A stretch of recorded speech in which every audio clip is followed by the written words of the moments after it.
Hello மக்களே, எல்லாரும் எப்படி இருக்கீங்க? மீண்டும் சந்தித்ததில் மிக்க மகிழ்ச்சி. பாகுபலியில வர மாதிரியே ஒரு பிரம்மாண்டமான ஒரு மாளிகை மாதிரி இருக்குங்க. நம்ம உள்ள வந்தோன்னா நல்ல பிரம்மாண்டமா ஒரு பேலஸ் மாதிரி தெரியுதுங்க. எல்லாமே கலர்ஃபுல்லா இருக்கு. அது மட்டும் இல்லாம ராமானுஜரோட 1000வது பிறந்த நாளை முன்னிட்டு இந்த மண்டபம் வந்து கட்டினாங்க. ஏரி கரவாரத்திலே இருக்கிறதுனால வழியிலையும் தண்ணி நிக்குதுங்க. சுத்தி பிளாட் போட்டிருக்காங்க, அங்கேயும் தண்ணி தான்.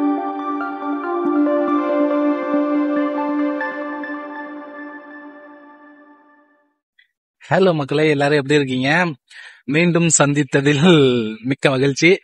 ஸோ இன்னைக்கு நம்ம எங்க இருக்கோம் அப்படின்னா, அங்க பாருங்க, ஒரு லேக் பக்கத்துல நின்றுட்டு இருக்கோம். ஸோ இந்த லேக் எங்க இருக்கு அப்படின்னா வந்து நம்ம எருமாபாளையம் பக்கத்துல இருக்குங்க. நம்மளோட எருமாபாளையம் பக்கத்துல இருக்கக்கூடிய லேக்கு எருமாபாளையம் லேக்கு தான் இது. ஸோ அது பக்கத்துல தாங்க நம்ம ஃபேமிலியா போயிட்டு டைம் ஸ்பெண்ட் பண்ற ஒரு சூப்பரான பிளேஸ். ஆக்சுவலா அது ஒரு மணிமண்டபம், ராமானுஜர் மணிமண்டபம். ஸோ தமிழ்நாட்டில் வேற எங்கேயுமே அவ்வளோ பெரிய ராமானுஜருக்கு சிலை கிடையாதுங்க. அப்படியாப்பட்ட ஒரு இடத்துக்கு தான் இந்த வாட்டி போறோம்.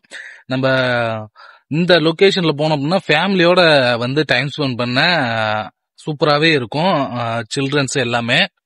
ஸோ வாங்க உள்ள போயிடுவோம் பேசாம. வரும், அங்க தெரியுது மணிமண்டபம். கரெக்டா வந்து நான் ராமானுஜர் கோயில்னு சொல்லுவேன், இப்படி சொன்னாலும் ஓகே தான். ஸோ லேக்கை ஒட்டியே இருக்குங்க. இந்த லேக் பாருங்க எவ்வளவு அழகா இருக்குன்ட்டு. இப்போ வந்து வெயில் வந்துருச்சு, கிட்டத்தட்ட காலையில ஒரு 10 மணி ஆயிடுச்சுங்க. 10:30 ஆயிடுச்சு. நான் இப்பதான் வந்திருக்கேன். ஸோ இதுதாங்க மணிமண்டபம். இந்த லொகேஷன் வந்து ஆக்சுவலா வந்து நம்ம ஜருகுமலைக்கு போறக்கூடிய வழிதான் இந்த லொகேஷனு. ஜருகுமலைக்கு யாராவது போயிருந்தீங்கன்னா உங்களுக்கு தெரியும் கண்டிப்பா ராமானுஜர் கோயில் இங்கதான் இருக்குன்ட்டு. ஜருகுமலை போவாதவங்க நம்ம சேனல்ல வீடியோ இருக்கு, பாருங்க.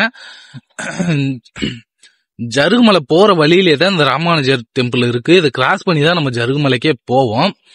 ஆக்சுவலா அந்த பக்கம் ஒரு ரோடு இருக்கு இல்லைங்களா, ஸோ அது வழியாவும் போகலாம், இந்த ரோடு வழியாவும் போகலாம். ஸோ வாங்க இப்ப ராமானுஜர் கோயிலுக்கு போவோம். உள்ள எப்படி இருக்கு எல்லாமே காமிச்சிடுறேன் உங்களுக்கு.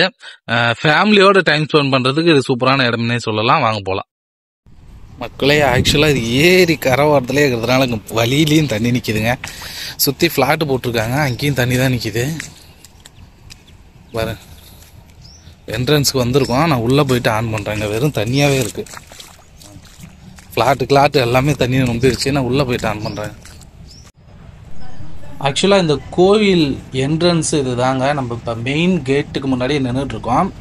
உள்ளே வந்தோன்னா நல்ல பிரம்மாண்டமாக ஒரு பேலஸ் மாதிரி தெரியுதுங்க. எல்லாமே கலர்ஃபுல்லாக இருக்குது. அது மட்டும் இல்லாமல் மெயின் ஸ்டெப்ஸு ரொம்பவே அகலமாக வச்சுருக்காங்க பாருங்க. 2 பக்கமும் சிங்கத்தை வச்சு பாகுபலியில் வர மாதிரியே ஒரு பிரம்மாண்டமான ஒரு மாளிகை மாதிரி இருக்குங்க. நம்ம உள்ளே போவோம். மேலே போயிட்டு ராமானுஜர் சிலை இங்கே வந்து 30 அடியில் வச்சுருக்காங்களாம். ஸோ அதை தான் நம்ம வந்து இப்போ பார்க்க போகிறோம். ஸோ அதை பார்த்துட்டு அதுக்கப்புறம் கீழே இருக்க மற்ற கோவில் எல்லாம் பார்க்கலாம். இந்த ஏரியா இடம் எப்படி இருக்குது அப்படிங்கிறதையும் நான் உங்களுக்கு காமிக்கிறேன். மக்களே, இப்போ நம்ம வந்து ராமானுஜர் மணிமண்டபத்து மேலே நிற்கிறோம். அதாவது உள்ளே போகிற வழி இது. இது உள்ளே போனால் தான் அந்த சிலை இருக்குது. ரைட்டு லெஃப்ட்டு 2 பக்கமும் கோயில் இருக்குங்க. 2 கோயில் இருக்குது. சென்டரில் இந்த என்னது ஹோமம் வளர்ப்பாங்கல்ல, ஸோ அது இருக்குது.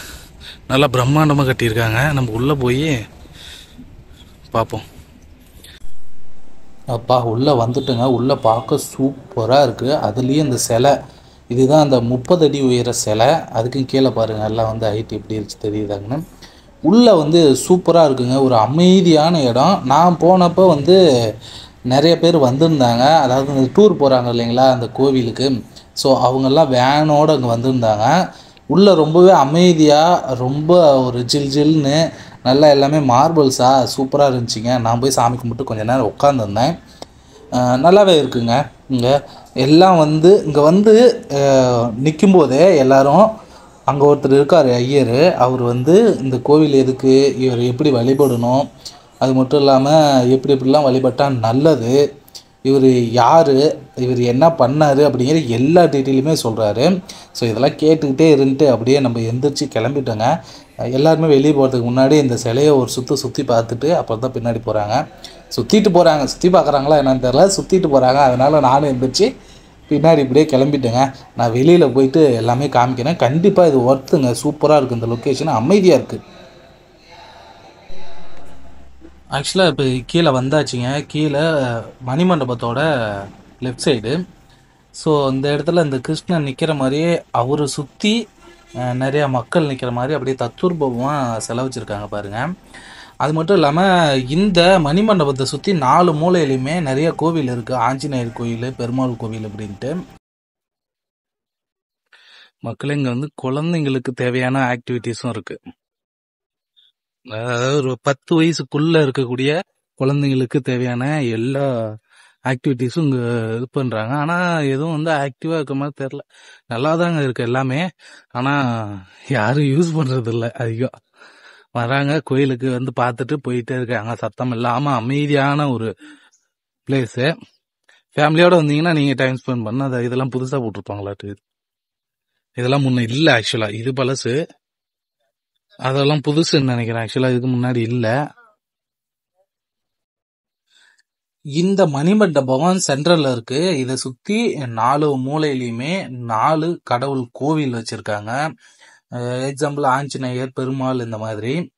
அது மட்டும் இல்லாம இந்த கோவிலை சுத்தியே ஒரு பார்க் மாதிரியான ஒரு இதை கிரியேட் பண்ணி வச்சிருக்காங்க. வந்தவங்க ரிலாக்ஸ் பண்றதுக்கும் உட்காந்து கொஞ்ச நேரம் ரிலாக்ஸ் ஆயிட்டு தியானம் கூட பண்ணிட்டு போகலாம் அந்த இடத்துல. ஏன்னா மதிய டைம்ல போனா கொஞ்சம் வெயிலா இருக்கு. அதுவும் மேல மண்டபத்துக்குள்ள வந்து கூலிங்கா தான் இருக்கு. இந்த மணிமண்டபம் எப்ப கட்டினாங்க அப்படின்னா 2017ஆம் ஆண்டுல கட்டினாங்க. இது வந்து ராமானுஜரோட 1000வது பிறந்த நாளை முன்னிட்டு இந்த மண்டபம் வந்து கட்டினாங்க. இந்த மணிமண்டபத்துக்கு எப்படி வரணும்னா, நீங்க சேலம் சிட்டியில எங்க இருந்தாலும் எருமாபாளையத்துக்கு வந்துருங்க. எருமாபாளையத்தில் தான் இந்த மணிமண்டபம் இருக்கு. ஸோ இதுக்கு உங்களுக்கு நீங்கள் சேலத்தில் எங்கேருந்து வந்தாலும் அதிகபட்சம் 10 கிலோமீட்டருக்குள்ளே தான் வரும். அது மட்டும் இல்லாமல் இந்த லொக்கேஷன் வந்து கூகுள் மேப்போட லிங்க் டிஸ்கிரிப்ஷனில் கொடுத்துருக்கேன், யூஸ் பண்ணிக்கோங்க. நிறைய பேர் அதை வந்து யூஸ் பண்ண மாட்டேங்கிறீங்க, அட்ரஸ் கேட்குறீங்க. அதை யூஸ் பண்ணிங்கன்னா உங்களுக்கு இன்னுமே ஈஸியாக இருக்கும். மக்களே, வீடியோ ஃபுல்லாக பார்த்துருப்பீங்கன்னு நினைக்கிறேன். வீடியோ எப்படி இருந்துச்சு அப்படின்னு கீழே கமெண்டில் சொல்லிடுங்க. என்னென்ன சேஞ்ச் பண்ணணும் அப்படின்ட்டு. ஏன்னா இங்கே வந்து கேமரா மொபைல் எதுவும் உள்ளே இருக்கக்கூடாதுன்னு சொன்னாங்க. நான் இருந்தாலும் ரிக்வெஸ்ட்டாக கேட்டுட்டு தான் எடுத்தேன். கேட்டுட்டு எடுத்தாலும் சத்தம் படாதீங்கப்பா, பேசாதீங்கப்பா அப்படிங்கிறதுனால நிறையா வாய்ஸ் ஓவர் தான் கொடுத்துருப்பேன். அதுக்கப்புறம் பேசிக்கலாம் அப்படின்ட்டு. ஸோ வீடியோ எப்படி இருந்துச்சு அப்படின்னு கமெண்டில், முக்கியமாக கமெண்டில் என்ன பிரச்சனை, என்ன நல்லா இருக்குது அப்படிங்கிறத சொல்லிடுங்க. மற்ற மேபி ஃப்யூச்சரில் வர வீடியோவில் என்ன மாற்றணும் அப்படிங்கிறத சொன்னீங்கன்னாலும் நான் கற்றுக்குவேன், வேறு ஒன்றும் இல்லை. அது இல்லாமல் இந்த லொக்கேஷன் வந்து பிடிச்சிருந்துச்சிங்க ரொம்ப. அதனால் இந்த இடத்துல க்ளோஸ் பண்ணிக்கலாம் அப்படின்ட்டு வந்துட்டாங்க. அந்த லேக்கு நல்லா இருக்குது. லேக்குக்கிட்ட இந்த ஒரு மரம் மட்டும் நீட்டாக இந்த இடத்துல ரெகுலராக வந்து எல்லாம் வந்து நிற்கிற இடமா இருக்குது. சூப்பராக இருக்குது இந்த லொக்கேஷன், நல்லா காற்று. ஸோ இந்த இடத்தோட இந்த வீடியோவை முடிச்சுக்குவோம். நெக்ஸ்ட்டு ஒரு சூப்பரான வீடியோவில் சந்திக்கிறேன். நிறைய பிளான் பண்ணி வச்சுருக்கேங்க, ஒவ்வொன்றா நம்ம எக்ஸிக்யூட் பண்ணுவோம். பாய்.